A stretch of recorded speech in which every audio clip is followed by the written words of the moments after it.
Okay, let's get the YouTube channel up. Hi, welcome back, Louis at Defending Elvis, my daily live stream. So my plan is to do 2 videos and 1 live every day. Anything more than that is a bonus. So let me just get the YouTube channel on. So obviously I like this YouTube channel, this young lady. Let me just, she's reviewed a few of the Priscilla Presley Softly As I Leave You chapters. I'm bit by bit going to go through all of them. We have been sidetracked. You could say that again. We have been sidetracked. Right, okay, so I got myself a cup of tea. I still got a bad throat, I don't know what to say. Hi Jane. So my plan is to do 2 chapters. This chapter, the first chapter of Ginger Alden's book, which obviously we have. Of course, we support Ginger Alden. She has given me permission to read parts of this book. I have read most of it. It's a lovely book. So she supports what we do, Defending Elvis. So the plan is she's going to read this lady, and her YouTube channel, which I do recommend, is called whatnow.net ? She's just good at she's good at what she does. I enjoy her reviews. I find them quite laid back, quite easy to listen to, easy listening. Yeah.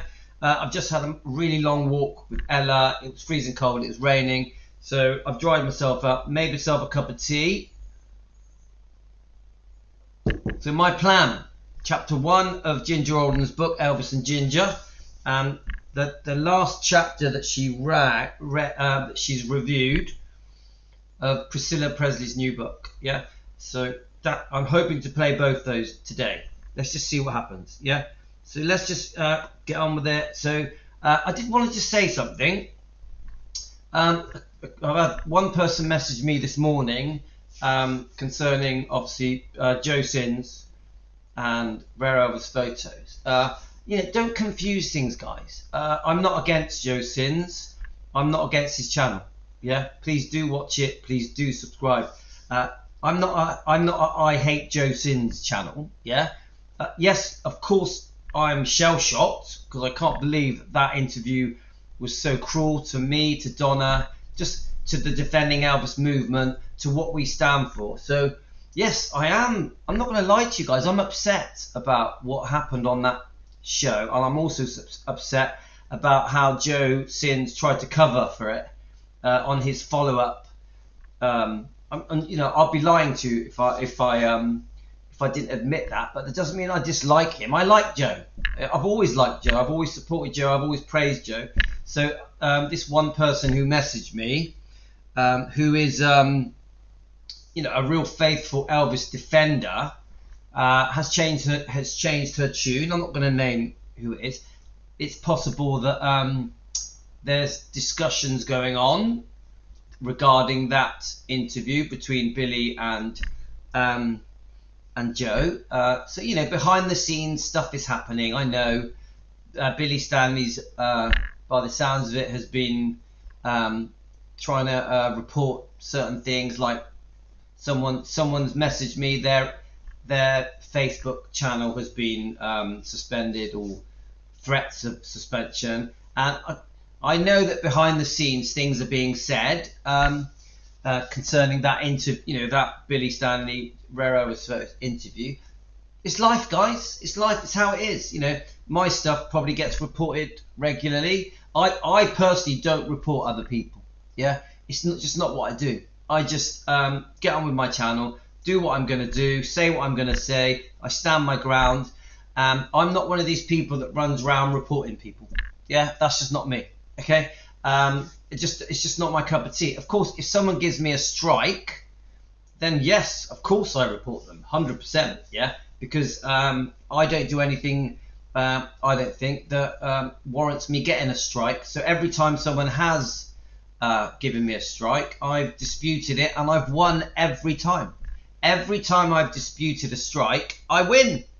So anyway, guys, look, I just the point is, I'm not anti Joe Sins, but it's obvious that me and Joe Sins have different views. Yeah, I have got issues with Billy Stanley because I'm not happy with the things he's said and how he's treated me. So, but I don't hate him. I just have different opinions than he has. Yeah, I think he clearly hates me. Yeah, come on guys, Billy Stanley hates me. Yeah, the Smiths hate me. Let's be real. Yeah.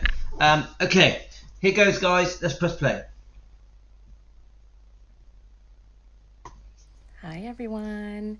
Today I'll be going over Ginger Alden's book, Elvis and Ginger. Ginger was Elvis's last girlfriend before he passed away. Let's get started. Acknowledgements. The first acknowledgement is to Elvis. Ginger thanks Elvis for allowing her and her family to share in a piece of his extraordinary life. She says his love and generosity and the countless memories made will forever hold a cherished place in their hearts. To her parents, Joe and Walter, and her siblings, Mike, Rosemary, and Terry, Ginger thanks them for their constant support. To her husband, Ron, and her son, Hunter, she says their love, patience, and understanding made this book possible, and that she couldn't have done it without them, and she loves them all. Ginger then includes a couple of quotes from Khalil Gibran, the prophet. The first one is, "When love beckons to you, follow him, though his ways are hard and steep."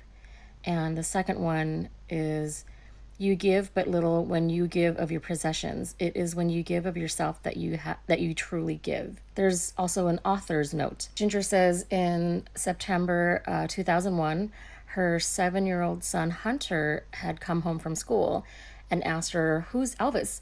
Some of the kids on his school bus had called him Elvis. She says the question caught her off guard, and she wasn't really ready to reveal, quote, an extremely special relationship in her life to her son. She simply told him Elvis, quote, "Elvis was a very famous entertainer." Hunter accepted her answer and ran into the house to her relief. Ginger mentions that Hunter's due date was actually the same date of Elvis's passing, August 16th. But fortunately, Hunter was born 4 days late, so the joyous date of his birth didn't coincide with a date of tragedy for her.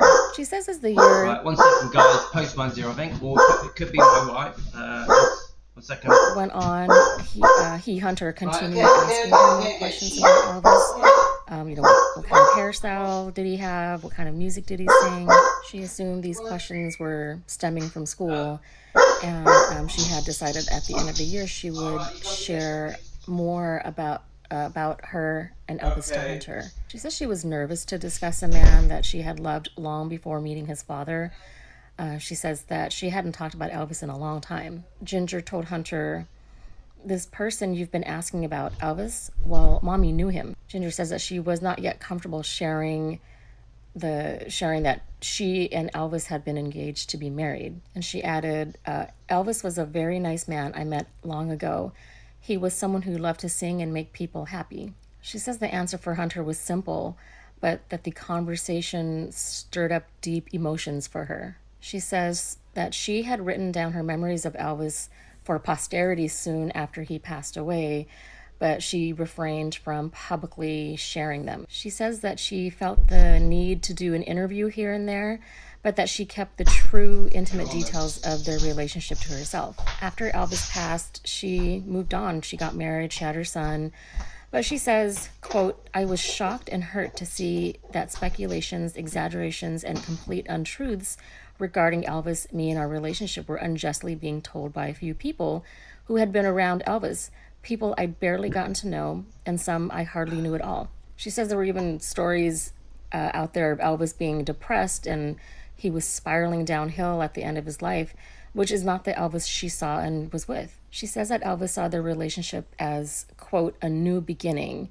and he was excited about what the future would bring for both of them. Ginger says that she wanted to tell the true story of her relationship with Elvis, but she also wanted to focus on being a mom and raising Hunter, so she chose to wait until he was grown before writing her memoir. She says when she finally began the process of writing, it became an emotional journey. She says, quote, "Elvis allowed many people in and out of his life, all of whom he developed different relationships with as his needs and desires evolved over the years.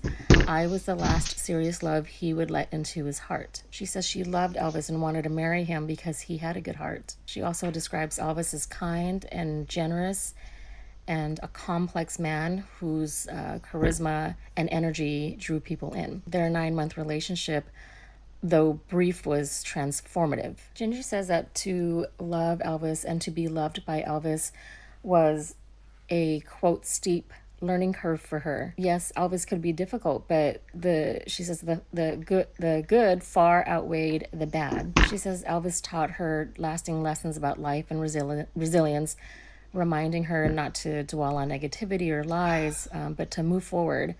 Quote, kill it and get it behind you.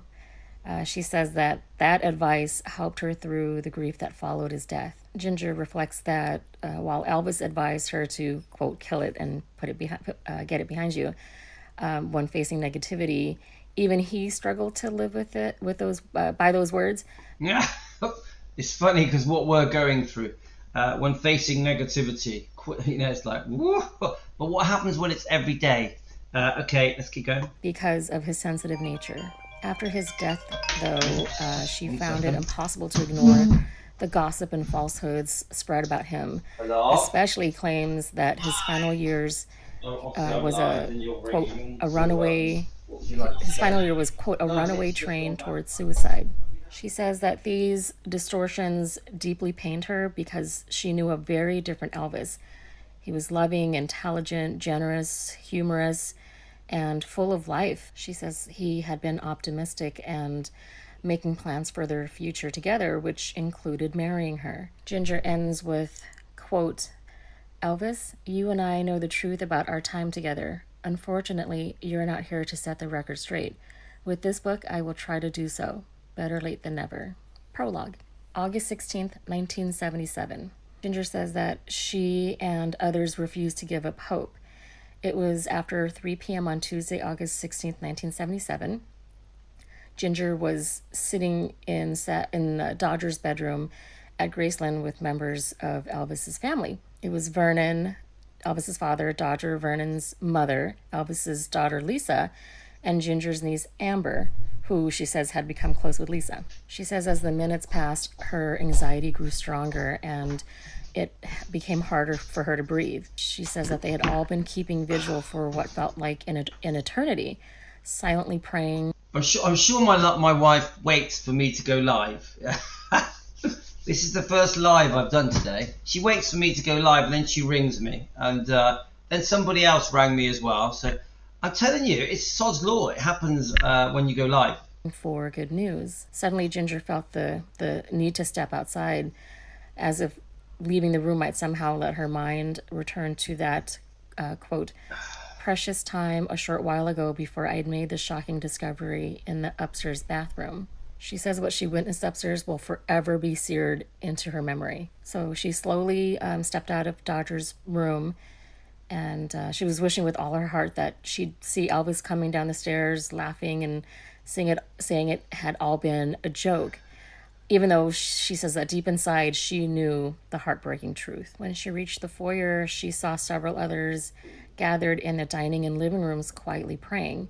She joined them, praying desperately herself. She was clinging to denial and hoping against hope that the doctors at the hospital would somehow perform a miracle and bring Elvis back, and that he'd always be there next to her. She says Elvis's Aunt Nash walked over and wrapped her in a comforting hug, and Aunt Nash said, everything's going to be all right, Ginger.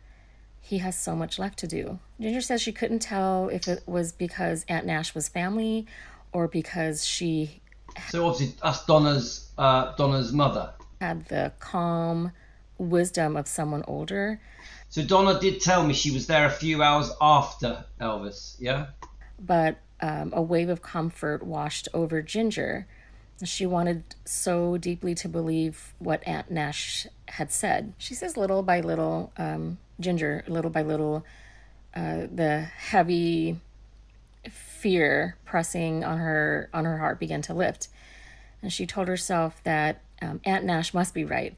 Elvis did have so much left to accomplish, and it was unthinkable that his dreams could end now. So she went back into Dodger's room.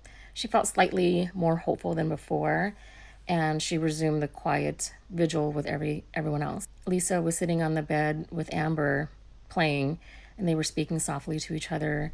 And for a brief moment, Ginger says that it almost felt like things were normal again. She says the phones in the phones in the house were ringing off and on, and with every call that brought no news of Elvis from the hospital, her fear started to grow stronger. Then from the corner of her eye, she saw movement in the doorway, and it was Elvis's personal physician, Dr. George Nikopoulos,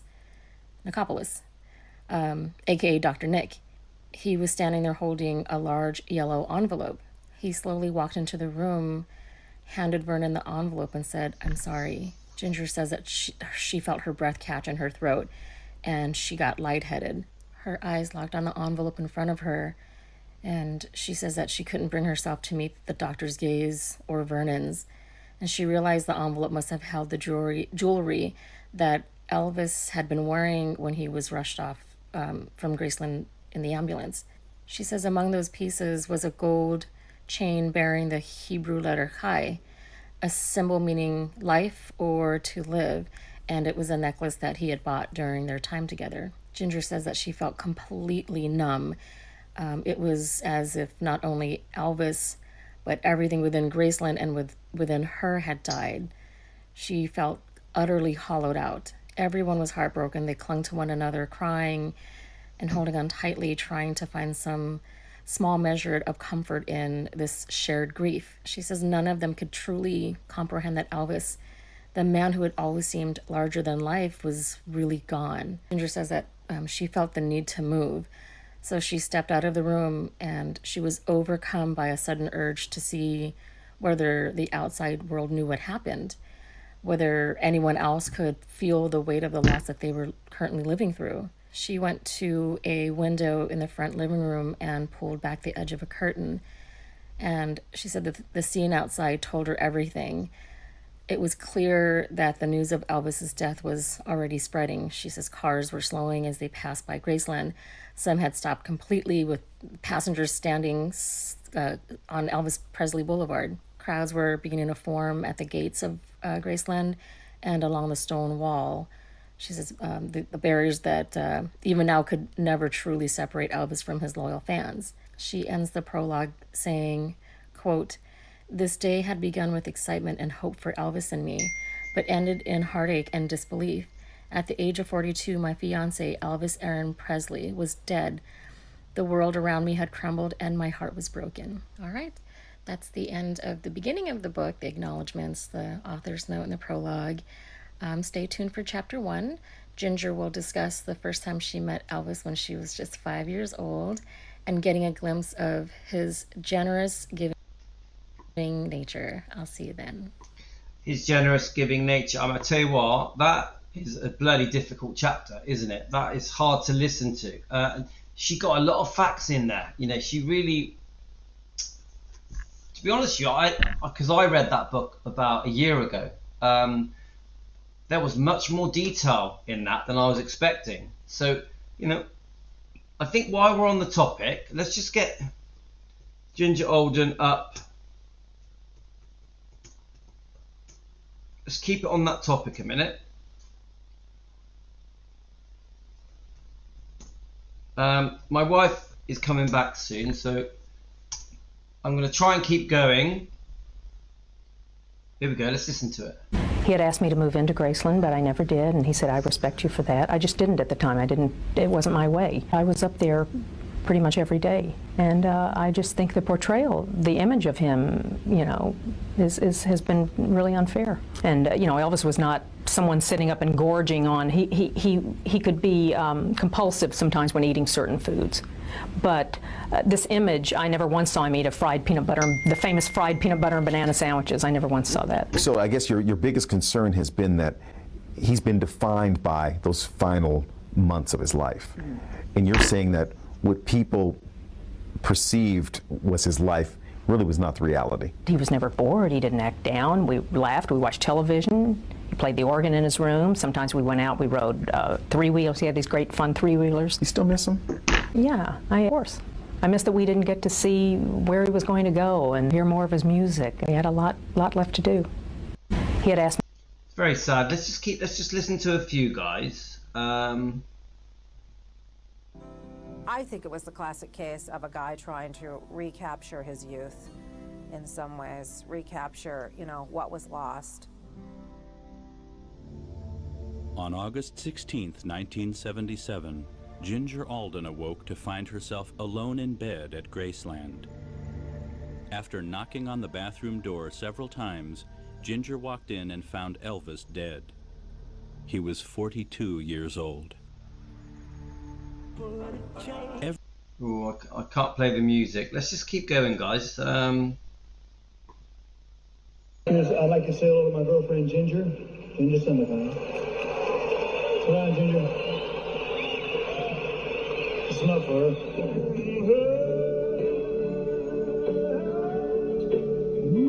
I can't play the music. Sorry, guys. All right. Let's have a little look. See what else is said. What's this one here? Hang on, I'm not going to push. I don't want to play any music. One second, guys. Elvis Presley asked Ginger, "Will you marry me?" Here we go. He invited Ginger Alden and her two sisters, one of which was Miss Tennessee once upon a time, for a tour of Gracelands, but felt drawn to Ginger Alden. So this video I'm making now is to do with how Elvis proposed to her in his VIP bathroom. Let's keep listening. And I'd been up at Graceland, and he had been in the other room. He always had things going on around me that I never knew about. And he took my hand and took me into the lounge area of his bathroom.